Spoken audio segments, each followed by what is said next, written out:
Bismillahirrahmanirrahim. Assalamualaikum warahmatullahi wabarakatuh.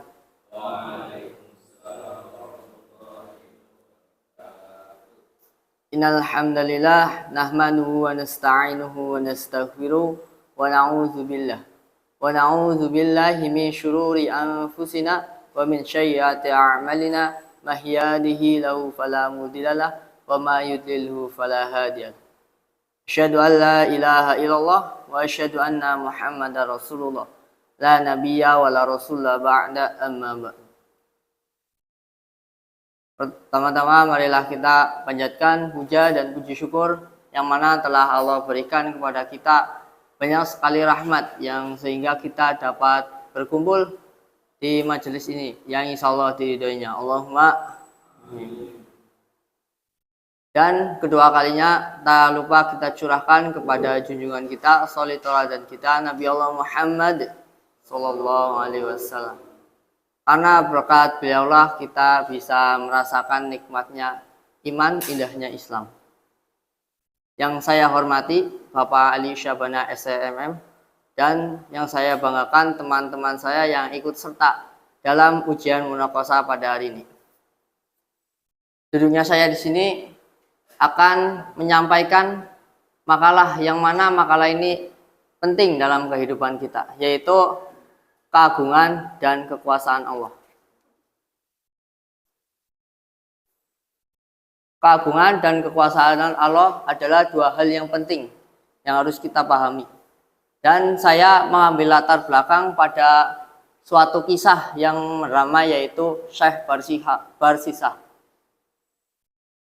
Syekh Barsisah adalah seorang yang alim atau orang yang rajin beribadah, dan beliau hidup sendirian karena orang tuanya sudah meninggal.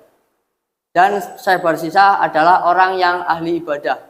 Suatu ketika ada keluarga yang hendak ikut berperang pada zaman dahulu. Ketika itu mempunyai gadis perempuan cantik. Lalu suatu ketika gadis itu dititipkan oleh Syekh Barsisah. Akan tetapi Syekh Barsisah berpikir kembali dengan keadaannya. Ditakutkannya terjumus dalam hal-hal dosa besar. Yang sehingga Syekh Barsisah berpikir. Akan tetapi Syekh Barsisah menerimanya karena ini adalah suatu kebaikan sosial. Sehingga Syekh Barsisah menerima perempuan tersebut untuk tinggal di rumahnya. Suatu ketika Syekh Barsisah hanya memberi makan, hanya berinteraksi dengan di depan pintu. Akan tetapi suatu lama kelamaan setan pun muncul dan jin dan membisiki Syekh Barsisah tersebut agar untuk lebih dekat dengan perempuan yang ada di rumahnya. Dan suatu ketika Syekh Barsisah ini merasa suka dengan perempuan tersebut. Lama kelamaan terjerumuslah Syekh Barsisah dalam dosa zina. Lalu suatu ketika orang tua perempuan tersebut datang ke rumah Syekh Barsisah untuk menjemput perempuan tersebut. Lalu dengan bingung Barsisah, setan pun membisiki Syekh Barsisah. Gimana kalau saya yang menutup-nutupi, akan tetapi kamu sujud kepada saya? Lalu dengan jawaban Syekh Barsisah yaitu mau untuk sujud kepadanya karena ditakutkannya ketahuan oleh orang-orang di sekitarnya dan orang tuanya. Lalu Syekh Barsisah pun sujud kepada jinnya. Saya mengambil rumusan masalah yang pertama, apa itu keagungan dan kekuasaan Allah. Dan yang kedua yaitu bagaimana cara kita mempercayai keagungan dan kekuasaan Allah. Yang ketiga yaitu hikmah dan dari mempercayai keagungan dan kekuasaan Allah. Menuju yang pertama yaitu apa itu keagungan dan kekuasaan Allah. Keagungan dan kekuasaan Allah adalah dua hal yang tidak terpisahkan. Karena kita harus percaya terhadap Allah menciptakan segalanya. Allah menciptakan bumi dan langit ini yaitu untuk mengetahui terhadap kita, untuk paham terhadap apa yang Allah telah ciptakan. Sehingga Allah menciptakan hal tersebut untuk kita percaya lebih terhadap kekuasaan Allah dan keagungannya. Dan dalam hadis telah dijelaskan yaitu 7 lapis langit dan bumi, yang 7 itu dalam kekuasaan Allah seperti sebuah cincin yang dilempar ke padang pasir. Demikian keagungan Allah yang maha tinggi. Jadi dalam hadis ini dijelaskan bahwa Allah itu memiliki kekuasaan yang sangat besar, yang mana hal ini tidak sesuai dengan pemikiran manusia. Yang kita tahu hanyalah Allah menciptakan bumi, Allah menciptakan alam semesta, dan bahkan Allah menciptakan organ-organ kita, menciptakan kita. Itu belum seberapa dengan hadis yang dijelaskan oleh Allah. Yang mana dalam hadis ini dijelaskan bahwa kekuasaan Allah ibaratkan padang pasir, dan Allah yang menciptakan alam semesta ini ibaratnya cincinnya, dan dimana cincin itu dilemparkan ke padang pasir tersebut, yang mana padang pasir tersebut itu ibaratnya kekuasaan Allah. Jadi dari hadis ini menjelaskan kita mengetahui hanya belum seberapanya yang Allah miliki. Jadi kekuasaan Allah dan keagungan Allah itulah hal yang sangat besar sebenarnya. Cuman kita hanya paham sedikit tentang kekuasaan dan keagungan Allah yang dimilikinya. Terus yang kedua, bagaimana cara kita harus percaya terhadap keagungan dan kekuasaan Allah. Untuk mempercayai keagungan dan kekuasaan Allah, kita perlu mengikuti banyak hal, seperti kita bersyukur kepadanya, yang mana Allah telah menciptakan segalanya, Allah telah memberi apapun yang kita minta, dan Allah memberikan segalanya, bukan berarti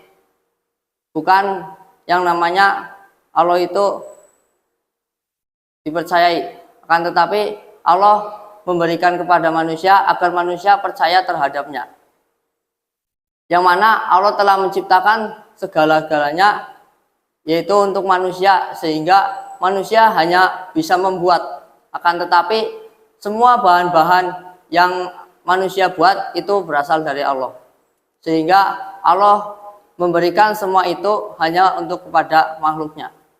Terus yang ketiga yaitu hikmah. Hikmah dari kita percaya terhadap keagungan dan kekuasaan Allah. Ketika kita paham terhadap keagungan dan kekuasaan Allah, kita akan lebih merasa paham apa itu Allah berikan kepada kita, bagaimana cara kita bersyukur atas pemberian yang Allah berikan pada kita, sehingga hal ini memiliki hikmah yang sangat penting bagi kita, yang mana hal ini menjadi diri kita untuk menjadi orang yang lebih baik, menjadi kepribadian yang lebih baik, sehingga kita mau percaya terhadap apa yang Allah ciptakan kepada makhluknya. Dan kesimpulannya yaitu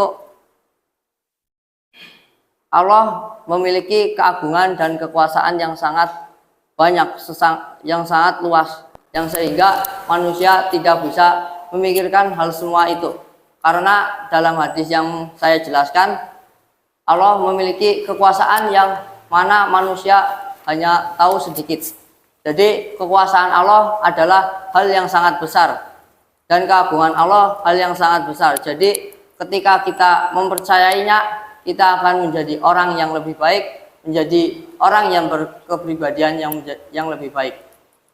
Dan ketika kita percaya terhadap apa yang Allah berikan, kita akan menjadi orang yang selalu bersyukur kepada apa yang telah Allah berikan. Untuk selanjutnya yaitu sesi tanya jawab. Silakan yang ingin bertanya. Izin bertanya pada pemateri yang terhormat. Apa yang menjadikan manusia memahami keagungan dan kekuasaan Allah? Terima kasih. Izin menjawab. manusia dapat memahami keagungan dan kekuasaan Allah dengan banyak hal, yaitu salah satunya merenungi apa yang Allah ciptakan. Jadi ketika Allah menciptakan, kita pahami dari diri kita sendiri. Organ yang mana jantung bisa berdetak dalam setiap harinya, itulah pemberian Allah, itulah adalah sebuah kekuasaan Allah, sebuah keagungan yang Allah berikan kepada kita, yang sehingga kita dapat percaya bahwa itu semua adalah Allah yang ciptakan, bahwa semua itu adalah keagungan yang Allah berikan kepada kita, yang mana hal ini juga manusia akan lebih percaya terhadap apa yang Allah telah berikan kepada kita. Terima kasih. Pemateri terhormat, izin bertanya. Dampak positif dari mengetahui keagungan dan kekuasaan Allah. Terima kasih. Izin menjawab. Yang pertama yaitu menambah keimanan dan ketakwaan. Ini udah pasti, karena ketika kita percaya, ketika kita lebih mengetahui apa itu keagungan dan kekuasaan Allah, kita akan menambah keimanan kita dan ketakwaan kita, sehingga hal ini baik untuk kita, karena hal tersebut untuk kita lebih percaya kepada Allah tersebut. Dan yang kedua yaitu menumbuhkan rasa syukur, karena Allah telah menciptakan segala-galanya untuk manusia, sehingga manusia hendaknya bersyukur kepadanya, yang mana kita akan tumbuh rasa syukur kita kepada Allah, karena Allah menciptakan semuanya itu adalah hal yang terbaik untuk kita. Terus yang ketiga yaitu mendorong berbuat baik kepada sesama.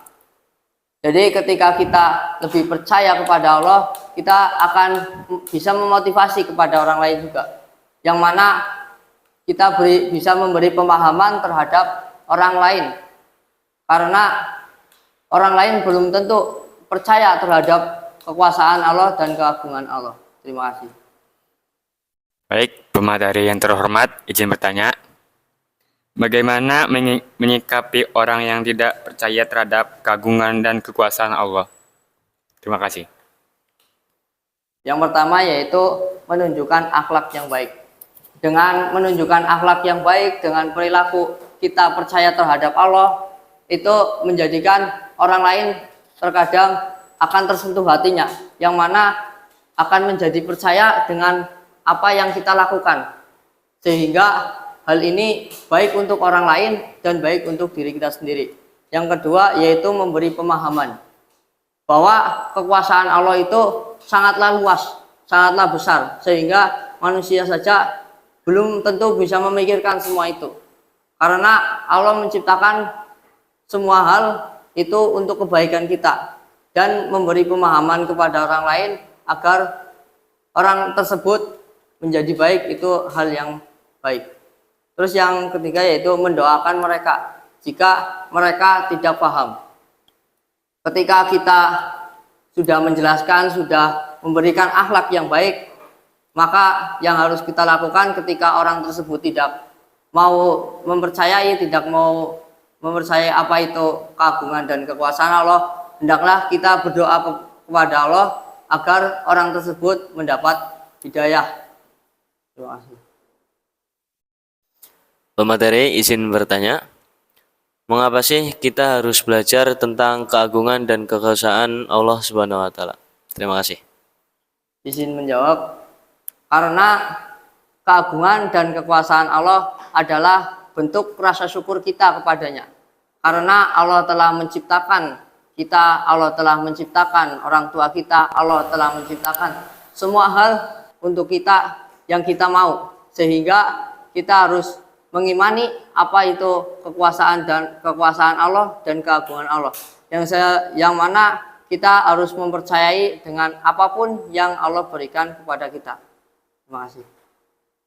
Mungkin cukup sekian dari saya, kurang lebihnya mohon maaf. Saya Farul Amri pamit undur diri. Wassalamualaikum warahmatullahi wabarakatuh.